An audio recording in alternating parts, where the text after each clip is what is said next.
अस्सलामुअलैकुम दोस्तों। बाबरी मस्जिद को शहीद करने वाले दो कार सेवकों बलबीर सिंह वो मोहम्मद आमिर बन चुके थे और योगेंद्र पाल जो मोहम्मद उमर बन चुके थे। उनकी कहानी के बारे में आप जानते ही होंगे। मैंने उनकी कहानी में एक और चीज़ देखी, वो मैं आपको बताना चाहता हूँ। जब बलबीर सिंह बाबरी मस्जिद शहीद करके घर पहुँचे तब पुलिस कानून वगैरह की तरफ से उन सबको कोई खतरा नहीं था, लेकिन इसके बावजूद बलबीर के पिताजी जो बलबीर की इस जालिमाना हरकत से दहल कर रह गए थे, उन्होंने बलबीर को अपने घर से निकाल दिया। बलबीर के पिताजी ने संघ से जुड़कर बाबरी मस्जिद को शहीद करने की योजना बना रहे अपने बेटे बलबीर को 6 दिसंबर 1992 से पहले भी बार बार रोकने की कोशिश की थी। वो बार बार कहते थे कि काश हम मुसलमानों में से होते तो आज हम जुल्म करने वालों में न होते बल्कि जुल्म सहने वालों में होते। बलबीर के पिताजी का मानना था कि जिन लोगों पर जुल्म किया जा रहा होता है, ईश्वर उन लोगों से ज़्यादा प्रेम रखता है और जो लोग कमज़ोरों पर जुल्म करते हैं उन लोगों को ईश्वर अपना शत्रु मानता है। लेकिन पिताजी के बार बार रोकने के बावजूद बलबीर ने अपने दोस्त योगेंद्र पाल के साथ 6 दिसंबर 1992 को जाकर बाबरी मस्जिद को शहीद कर डाला था और उसके बाद बाबरी मस्जिद की ईंटों के साथ बहुत ही अपमानजनक व्यवहार किया था। आप बलबीर सिंह जो मोहम्मद आमिर बन चुके थे, यूट्यूब पर उनके बहुत सारे इंटरव्यूज़ पड़े हुए हैं, आप उनको सर्च करके देख सकते हैं। तो जब उन्होंने बाबरी मस्जिद को शहीद कर डाला, इसके बाद इंसानियत पसंद बलबीर के पिताजी ने न सिर्फ बलबीर को घर से बाहर निकाल दिया बल्कि ये वसीयत भी कर दी कि जब मैं मर जाऊं तो मेरी मौत की खबर बलबीर तक हरगिज़ न पहुंचे। वो नहीं चाहते थे कि इतना बड़ा जुल्म कर चुका बलबीर उनके पास तब कोई रिश्ता जताने आए जब वो अपने ईश्वर के पास जा रहे हों।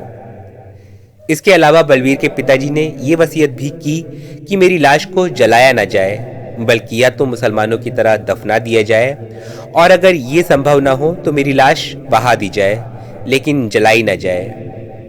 बलबीर के पिता को बेटे के गुनाह का ऐसा ज़बरदस्त सदमा लगा था कि वो ज़्यादा दिन जिंदा नहीं रहे और उनकी वसीयत के मुताबिक बलबीर को उनकी मौत की खबर नहीं दी गई थी।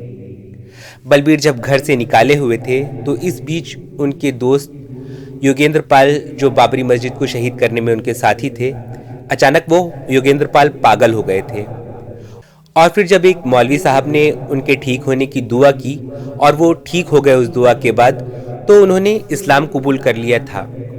ये जानकारी बलबीर को मिली थी, लेकिन बलबीर ने तब इन बातों पर इतना ध्यान नहीं दिया था। हाँ, दिल में कोई अनजानी अनहोनी की आशंका अब उन्हें दिन रात डराए रखती थी। फिर जब बाप की मौत के बहुत दिनों बाद बलबीर को अपने पिताजी की मौत और उनकी वसीयत का पता चला था, उसके बाद अपराध बोध, अनहोनी की आशंका और बहुत से अनजाने डरों ने उन्हें इस कदर बेचैन कर दिया कि उन्हें भी चैन पाने के लिए इस्लाम कबूलने का ही सहारा दिखा। वो बलबीर सिंह से मोहम्मद आमिर बन गए और अपने गुनाह के कफ़ारे के लिए मुल्क भर की वीरान मस्जिदों को आबाद करने की मुहिम पर वो लग गए थे। और अल्लाह की शान देखिए, वो इंसान जिसने खुदा की एक मस्जिद तोड़ी, उसने मुल्क भर में 90 के करीब तो मस्जिदें आबाद करवाई ही थी। पिछले साल उनका इंतकाल हो गया। हम अल्लाह से उनके लिए जन्नतुल फिरदौस में आला से आला मकाम की दुआ करते हैं। खैर, मैं बात कर रहा हूँ बलबीर सिंह के पिताजी की। एक इंटरव्यू में बलबीर सिंह ने अपने पिताजी के लिए पछताते हुए कहा था कि काश उन्हें ईमान की मौत मिल पाती, और उनका पूरा किस्सा पढ़कर मेरी आंखों में आंसू आ गए थे और दिल से ये आवाज़ निकली थी कि बलबीर सिंह के पिताजी का ईमान उन अनगिनत मुसलमानों से बेहतर था जो सिर्फ नाम के मुसलमान होते हैं।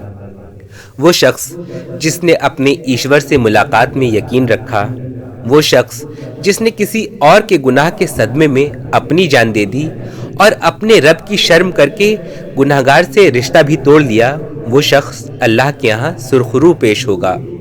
हमारा तो ये यकीन है।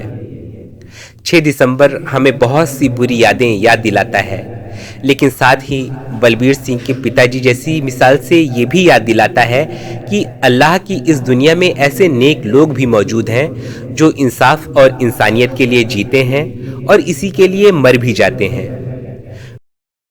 बलबीर सिंह और योगेंद्र पाल जैसी मिसालों से 6 दिसंबर ये भी याद दिलाता है कि खुदा हमारे पास ही मौजूद है। कभी वो अपनी कुदरत इसी दुनिया में दिखा देता है, जैसे बलबीर सिंह और योगेंद्र पाल के मामले में दिखाई, और कभी वो अपने फैसले को कयामत के अजाब के लिए टाल देता है। बेशक अल्लाह सबसे बड़ा है। बलबीर सिंह साहब ने अपने पिताजी के बारे में ये पूरी जानकारी अरमुगान पत्रिका को दी थी। नेट पर कहीं कहीं आपको ये मिल जाएगी। वैसे यूट्यूब पर खुद बलबीर सिंह साहब के कई इंटरव्यूज़ पड़े हुए हैं, जैसा मैंने पहले बताया। उन्हें आपको ज़रूर देखना चाहिए।